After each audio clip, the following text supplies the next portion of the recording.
Nah, jalur beasiswa Azhar di Indonesia itu banyak, melalui Kemenak Republik Indonesia, melalui Kedutaan Mesir, kemudian melalui Nahdlatul Ulama, jalur NU, atau melalui ketika sampai mondok di Gontor, itu juga bisa melalui Pondok Pesantren Gontor.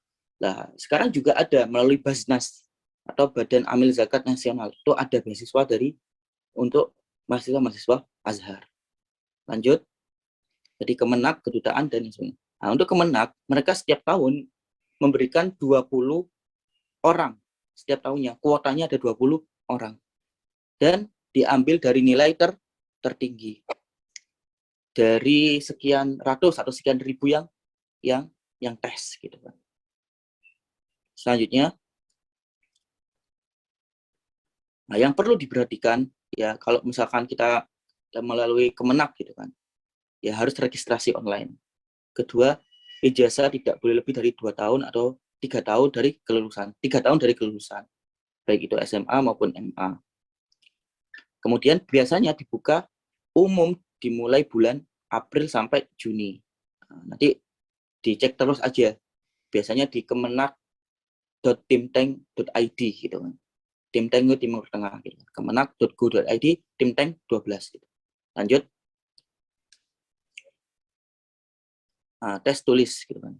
Tes tulisnya gimana? Jadi nanti ketika kita tes di Kemenak itu ada 2 tes gitu kan. Tes tulis dan tes lisan. Tes tulisnya itu berkaitan dengan tarikh tentang sejarah Islam.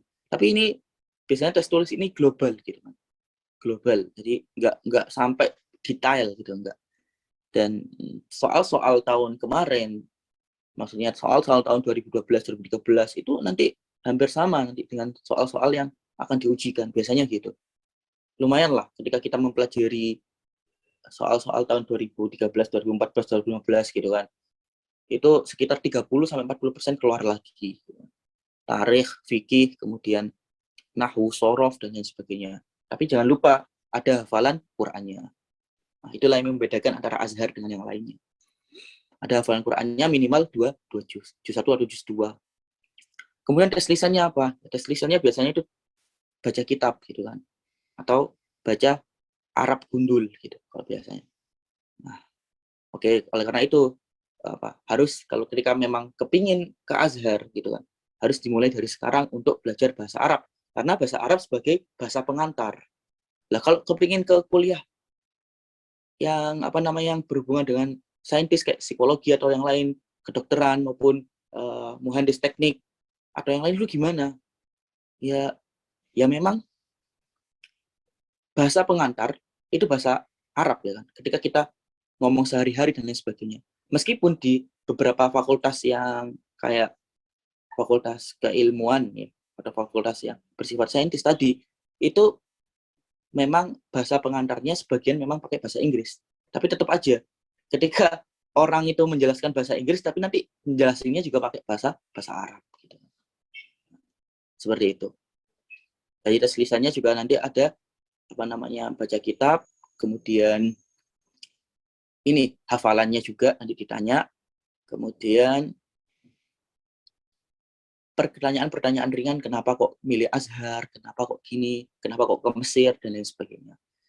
Orang Mesir akan menyebut bahasanya, kenapa kok Mesir gitu kan. Nanti jawabannya Misru al-Hadorah gitu kan. Jadi Mesir itu adalah tanah peradaban. Semuanya itu atau Hadorah, mereka menyebutnya Hadorah karena disinilah peradaban itu mulai muncul. Dan banyak-banyak lagi lah, Ardul Anbiya, tanahnya para nabi, Ardul Aulia, tanahnya para wali dan lain sebagainya. Lanjut. Nah, juga ada nanti dari Kedutaan Besar Kairo Mesir. Kedutaan Kairo Mesir ini ada 20 orang yang akan dikirim melalui Kedutaan Mesir ini. Akan tetapi Kedutaan Mesir ini dia harus murosalah. Murosalah itu apa? Harus kirim surat terlebih dahulu untuk mau tes di Kedutaan Besar Kairo. Di email Kedutaan Besar Kairo Mesir. Ketika nanti suratnya diterima, baru nanti kita bisa tes di Kedutaan Besar Kairo Mesir yang ada di Indo. Itu di daerah Menteng. Kemudian lanjut, nah tes tulisnya hampir sama ya, kayak di tes Kemenak, akan tetapi tes tulis di mana di Kedutaan Mesir Kairo ini, dia nanti langsung diuji sama syekh dari Mesir gitu kan. Langsung diujinya gimana? Ya nanti langsung dia itu kayak kita wawancara aja, wawancara gitu. Wawancara interaktif gitu. Man anta gitu. Ismi Abdul Karim misalnya. Terus kemudian ditanya, ma mihnatuka al-an gitu kan. Ana talib dilwati, ana talib al-an gitu kan. Saya sebagai seorang pelajar di mana? Finil ma'had gitu kan. Atau di mana ma'hadnya gitu kan. Ana fi ma'had daril ulum misalkan gitu. Saya dari ma'had fi ayyi Madinah gitu kan. Madinah di Jombang gitu. Kayak gitu, seperti itu. Tes lisannya gitu kan. Adapun tes tulisnya itu berbeda. Tes tulisnya itu biasanya ini kan namanya orang Arab ya. Tergantung kedutaan itu. Jadi kita nggak bisa menebak gimana tes tulis daripada kedutaan itu yang diminta gitu. Nah, tapi ketika sampean udah siap gitu kan, insya Allah tes tulis itu menjadi gampang. Karena biasanya itu lebih sulit tes lisannya gitu kan. Karena awal-awal takut gara-gara tes lisannya. Kecuali ketika udah lancar tes lisannya, biasanya yang ditakuti tes tulisnya. Gitu. Tergantung nih, sampean tipe-tipe yang mana. Gitu. Ketika sampean nganggap tes tulis itu mudah, maka yang ditakuti nanti tes lisannya. Ketika sampean nganggap tes tulis itu sulit, maka yang ditakutkan nanti, ketika sampean nganggap tes tulis itu mudah, tes lisannya sulit. Ketika tes lisannya itu dianggapnya gampang, tes tulisnya nanti dianggapnya sulit. Karena ada orang yang suka ngomong, ada orang yang suka nulis aja. Gitu. Jadi dipersiapkan dua-duanya. Nah, karena pepatah mengatakan gitu kan, anal i'dada kana aktsaru syuyu'an minal irtijal. Gitu. Bahwasanya persiapan itu lebih nancep daripada spontanitas. Nah, kalau memang kepingin mendapatkan beasiswa ya harus berjuang dari sekarang. Gitu. Baik itu double effort atau triple effort ya kita keluarkan gitu. Sorry. Lanjut. Beasiswa NU. Nah, beasiswa NU ini juga banyak, 30 orang. Tapi ya harus gitu, harus ada muafakoh, harus ada kesepakatan dengan NU. Itu ada bisa dilihat di emailnya kalau ingin mau mendapatkan beasiswa dari NU. Nanti juga ada tesnya. Oke, lanjut. Kita lanjut aja. Next.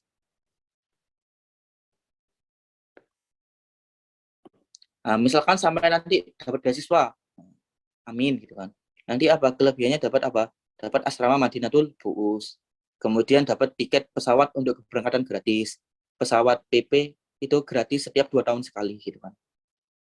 Ketika sama najah atau lulus 2 tahun sekali itu bisa kita berangkat lagi. Berapa? Dikasih tiket gratis gitu. Kemudian dapat visa dan lain sebagainya, biaya kuliah di semua fakultas.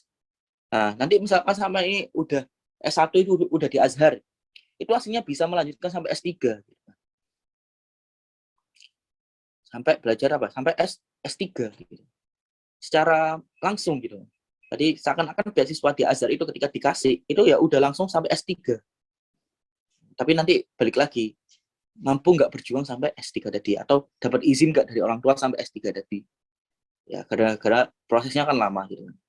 Uang saku, sekarang uang sakunya udah naik ya, jadinya 1.000, 1 juta lah. Sekarang jadi 1 juta ketika kita masuk asrama BUUS. Tapi kalau misalkan dia di asrama, kemudian dia pengen keluar, nanti jadinya uang sakunya 1.500.000. Dan dapat makan 3 kali sehari, tiket liburan juga ada 2 tahun sekali, itu maksudnya liburannya nanti di mana di kota Alexandria itu nanti dikasih seminggu, maupun di kota Luxor dikasih seminggu juga. Seperti itu. Kemudian biaya kesehatan dan lain sebagainya. Kemudian lapangan olahraga, tempat gym, dan lain sebagainya. Nah, kekurangannya apa? Kegiatan dipantau oleh asrama ya. Kalau memang yang nggak suka orangnya itu orang yang apa ya, yang aktif gitu kan, biasanya kan nggak suka seperti itu. Wajib lapor ketika berpergian, menjaga nilai tidak rosip. Nah, menjaga nilainya agar tidak, maksudnya rosip itu gagal. Jadi di Azhar itu yang ditakuti kan gitu misalnya dari orang-orang dari terdahulu ya, senior-senior juga gitu kan.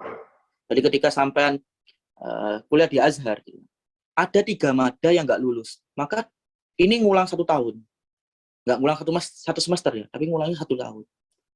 Karena sistem pembelajaran di Azhar itu apa paket, bukan SKS. Jadi 1 tahun ada 16 mata pelajaran. Ya udah, kita pelajari 16 mata pelajaran. Ketika ada seseorang ini yang fulan ini kena 3 mata kuliah, gitu, 3 mata kuliah, maka dia harus mau nggak mau ngulang satu tahun. Nah, itu yang membuat lama gitu.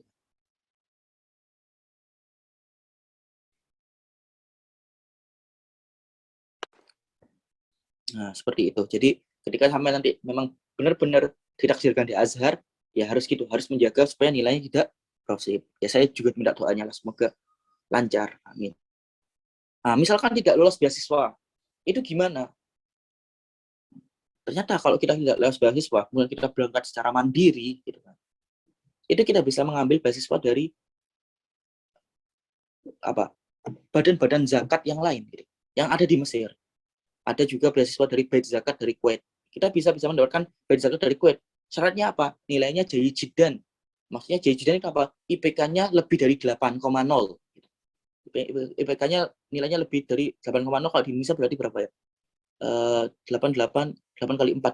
Nah, IPK-nya lebih dari 3,2. Nah, itu bisa mendapatkan apa? Bait Zakat dari Kuwait. Kemudian Madinatul Bu'us. Kalau bisa kita apa namanya takdim, atau kita bisa mengajukan ke Madinatul Bu'us juga bisa gitu. Dan sekarang masih banyak lagi, ada Majelis A'la juga. Wah, Majelis A'la malah dikasih 2.000, 2 juta gitu kan per bulan. Nah, itulah apa yang membedakan antara Mesir dengan negara-negara yang lain. Karena kehidupan di Mesir itu 11-12 dengan Indonesia. Hampir sama, lebih kadang-kadang lebih murah, ada yang ngomong lebih murah, ada yang ngomong sama, ada yang ngomong lebih mahal. Dan mungkin yang lebih mahal mungkin karena disamakan dengan desa ya. Yang akan berbeda jauh karena Kairo kan kota metropolitan gitu kan. Ya, kalau mau jadikan perbandingan, kepingan perbandingan yang head to head, ya seharusnya dengan apple to apple, ya seharusnya dengan Jakarta.